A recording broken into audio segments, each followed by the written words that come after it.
President Dr.KAGAME.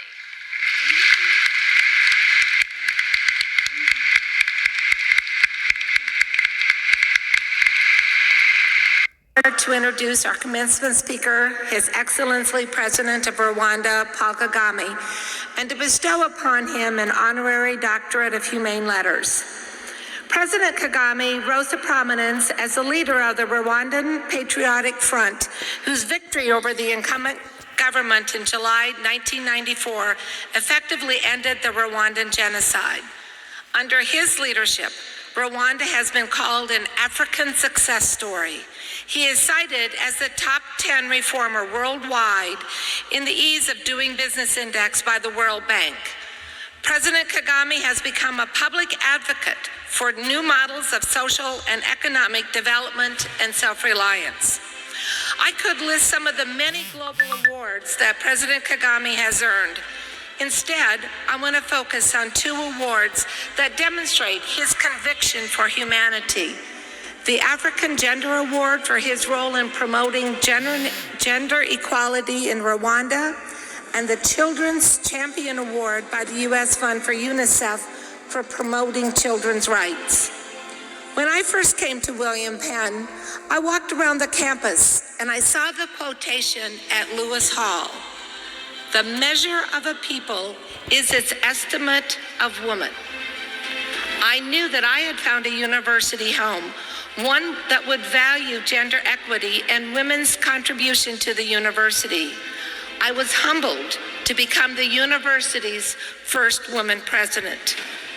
I belong to an international organization, Women for Women.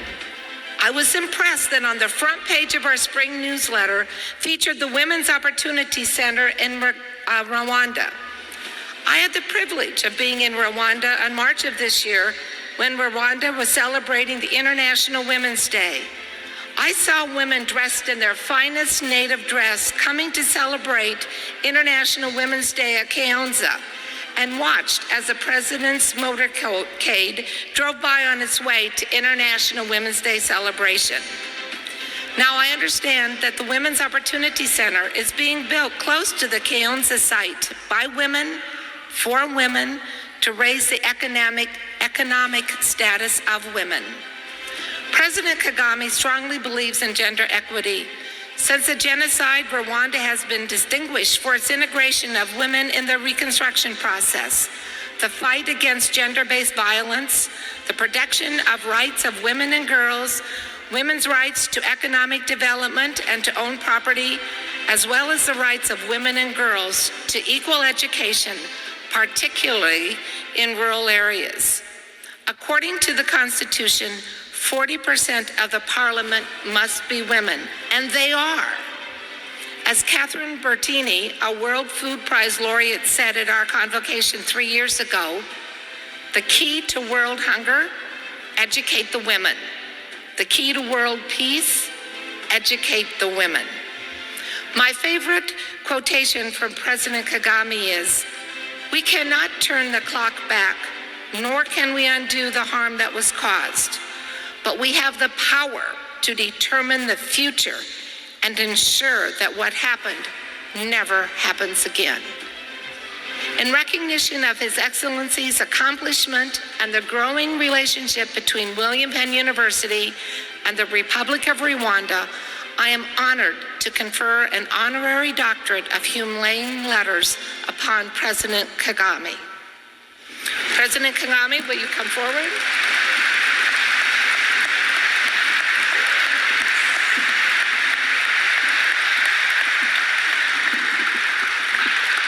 The trustees of the university, on recommendation of the university faculty and by virtue of the authority vested in them by law, have this day conferred upon His Excellency Paul Kagame, President of the Republic of Rwanda, the degree of humane letters honoris causa, and have granted all rights, privileges, and honors thereto pertaining.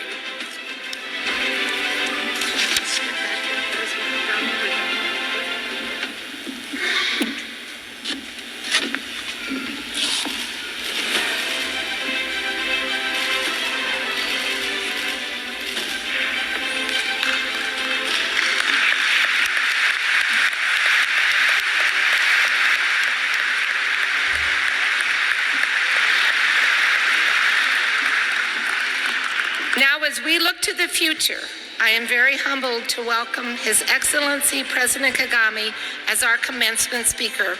Please give a warm welcome to President Dr. Kagame.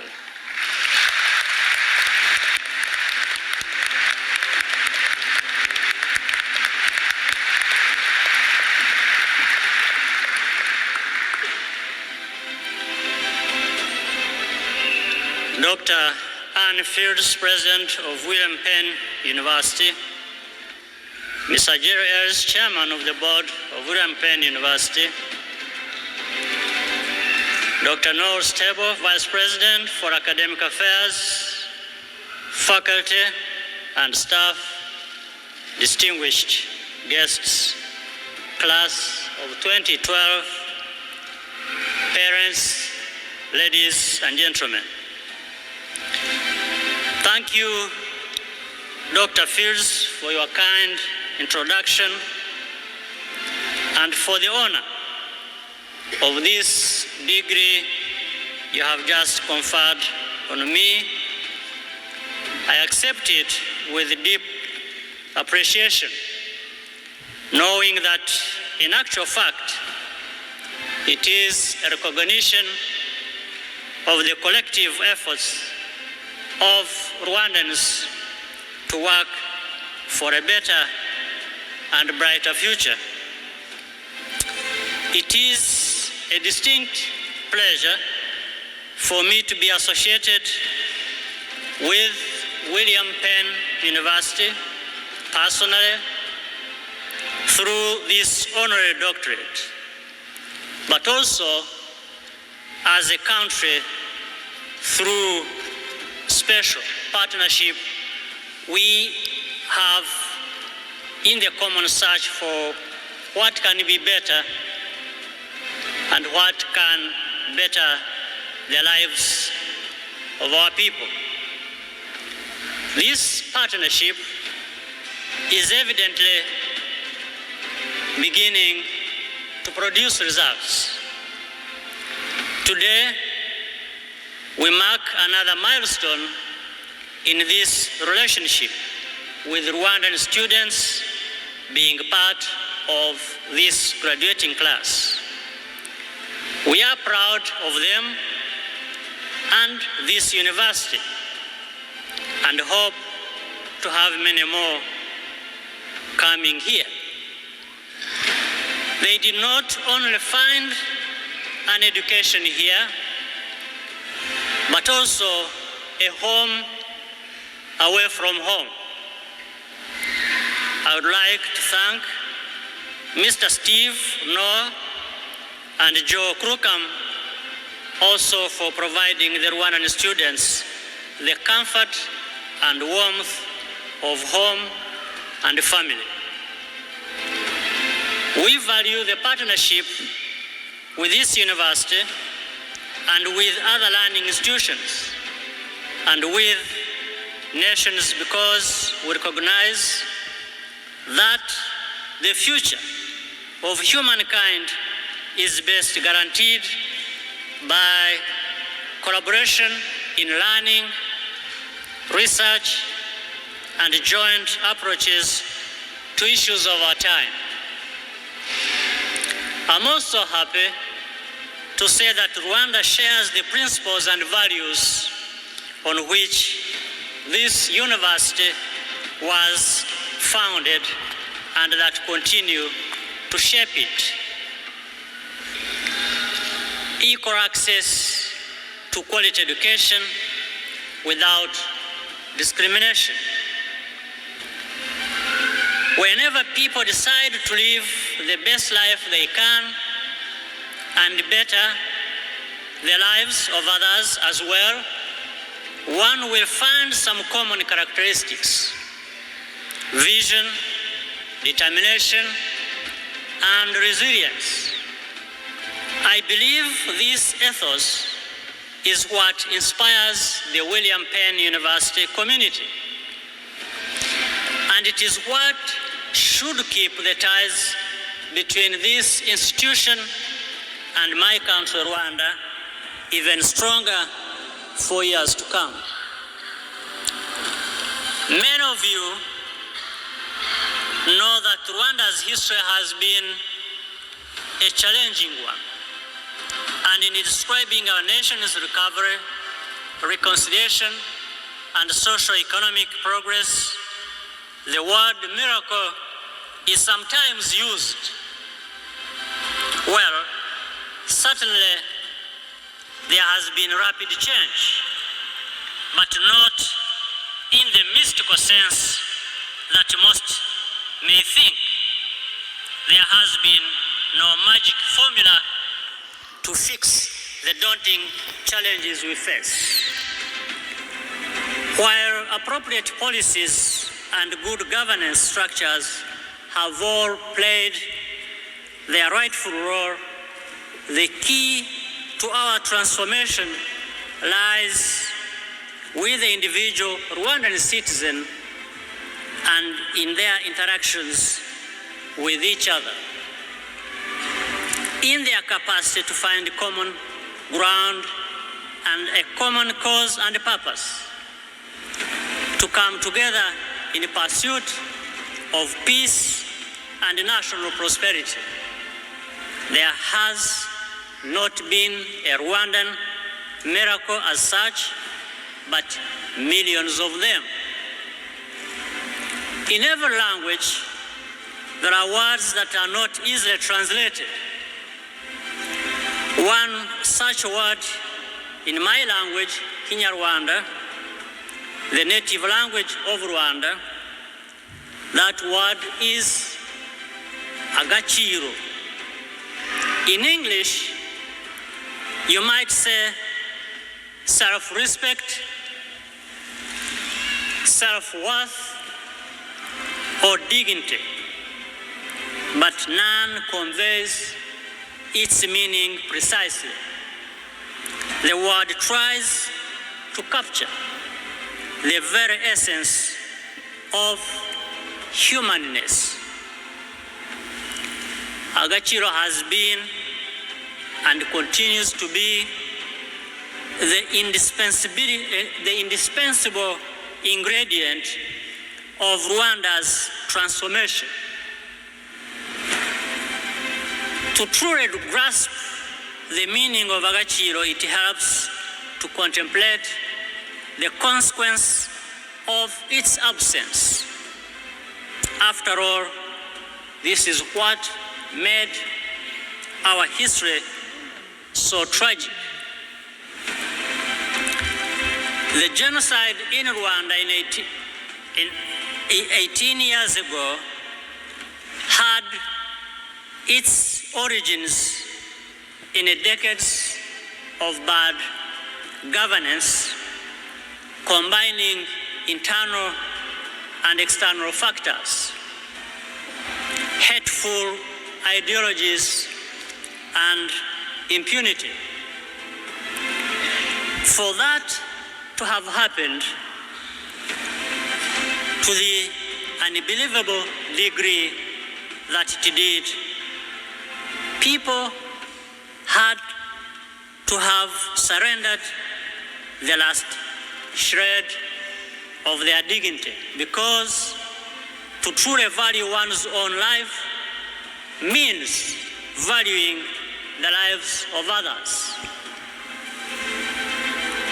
As a people, Rwandans have since sought to rebuild a sense of individual as well as collective worth. As a government, we have pursued policies of economic growth, not for its own sake, but because expanding the horizons of opportunity for our citizens will lay the groundwork on an equitable basis for prosperity and peace. Our work in tackling corruption has earned respect from around the world, but that is not why we took such steps.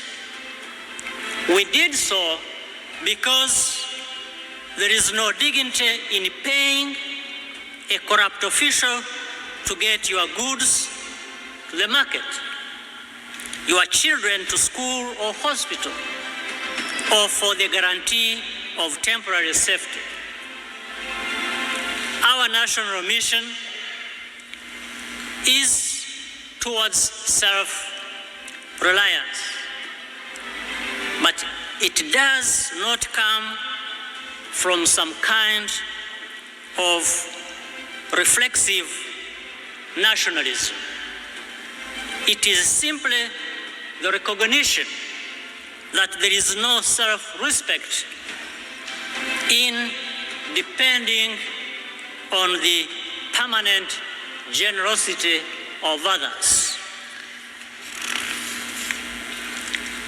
Rwandans of our generation are more optimistic about their country than any before them. They are full of hope, full of pride, and this is because they have grown up in a society that has restored the enduring spirit of Agaciro. Madam President, class of 2012, distinguished ladies and gentlemen, these lessons we have learned along the way in Rwanda may have some relevance for you, class of 2012. Today marks the culmination of much preparation and hard work, and you stand here to celebrate your achievements, realized dreams, and the promise of a better tomorrow. Congratulations. Indeed, this is the end of one phase of your education, but also the beginning of a whole new different one.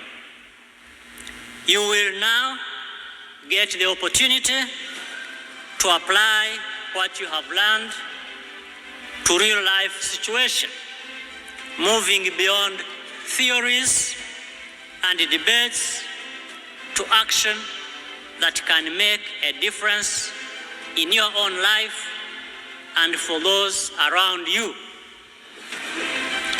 You are graduating as leaders of this century, possessing the idealism that has driven leaders over the centuries, but also tempered by the realities of the world we live in, and above all, equipped with the knowledge and skills to deal with its problems and challenges. And how you deal with them and transform the environments in which you will be working shall be the test of true leadership. Your formal education has given you a valuable skill set to succeed in the world, but it will be the values you uphold and the high standards that you set that will distinguish you as the leaders our communities need today. It is these values that will help you deal with the inequalities that exist in the world, to know that what is taken for granted in one place is not the same in another. And so the goal will be to reduce disparities and increase opportunities and create societies where everyone can realize their potential. Every generation has its unique challenges and opportunities. but also its specific mission. In your generation, technology and globalization have created borderless, fast-paced, and interdependent world. In this environment, no single individual, however talented, no one nation, however powerful, can live in isolation or think that they do not need the other. It means we must collaborate in dealing with humanity's challenges, whether they are about international security, economic difficulties, climate change, energy, education, and healthcare or food for the world's increasing population. I am confident, though, that the networks for such collaboration are being formed here at William Penn University, and others will be made in the workplace in the different continents. You are entering a competitive world where knowledge, skills, and innovation matter a great deal. Competition has over time produced the best in humankind, in academics, sports, science and technology, and many other areas, and propelled us to the present level of development of the human race. Leaders who will make a difference are those who are able to harness our competitive energies, creative and innovative potential, and channel them into work for the common good. You should always remember that leadership is not about a single individual, no matter how gifted. It centers on the ability to inspire others to move together in the right direction towards a common good and you should aspire to be that person. I have no doubt that among the 2012 class of William Penn University, there are outstanding leaders ready to step into the future and make the world a better home for all its citizens. Once again, I wish to congratulate you all, and I wish you success in all your endeavors. Thank you for your kind attention.